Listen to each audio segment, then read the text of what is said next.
Magandang umaga Pilipinas, narito na po ang maging lagi na panahon ngayong araw ng Wednesday, 08 April 2026. Patuloy pa ring iiral ang ridge na isang high pressure area sa northern hanggang central Luzon.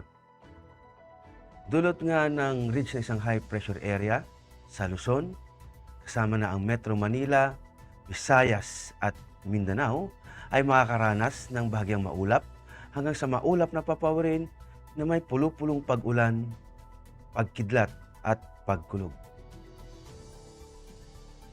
At para naman sa flight level wind chart, makikita natin dito sa 925 hectopascal, ang lakas ng hangin ay aabot ng 18 kilometers per hour dito sa Luzon, at pagdating sa Visayas hanggang Mindanao ay aabot naman ng lakas ng hangin sa 36 kilometers per hour. At pagdating naman dito sa 850 hectopascal, ang lakas ng hangin ay aabot ng 18 kilometers per hour. At pagdating naman dito sa 700 hectopascal, makikita natin yung isang anticyclonic circulation dito sa may parte ng kanlurang bahagi ng Luzon, at aabot ang hangin ng hanggang 18 kilometers per hour sa Luzon, sa Visayas at Mindanao.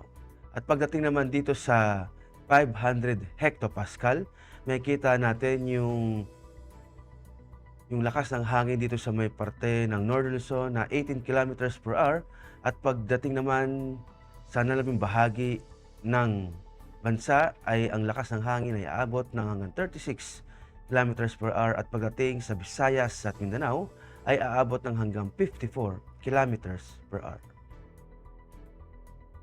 At para naman sa impact to flight operation, dulot nga ng ridge ng isang high pressure area sa buong bansa kasama ng Metro Manila, ang main hazard nito ay ang subsiding air mass resulting in stable condition, ibig sabihin fair weather.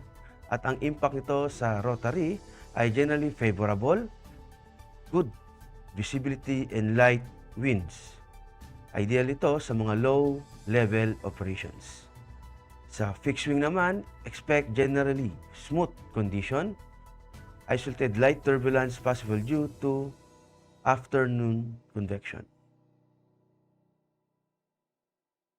At para naman sa astronomical information, ang araw ay sumikat kaninang 05:47 at lulubog din naman mamayang 18:09.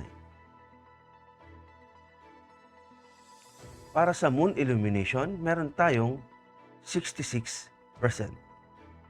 At para nga manatiling updated sa lagay at pagtayo ng panahon, i-follow lamang ang Air Force Weather Center sa mga social media accounts. Sa ngala ng aming commanding officer na si Colonel Alvin Jan Ugador, PAF JC, ako po si Technical Sergeant Brian Benedict V. Arcilla, Weather Broadcaster ng Air Force Weather Center. Maraming salamat po.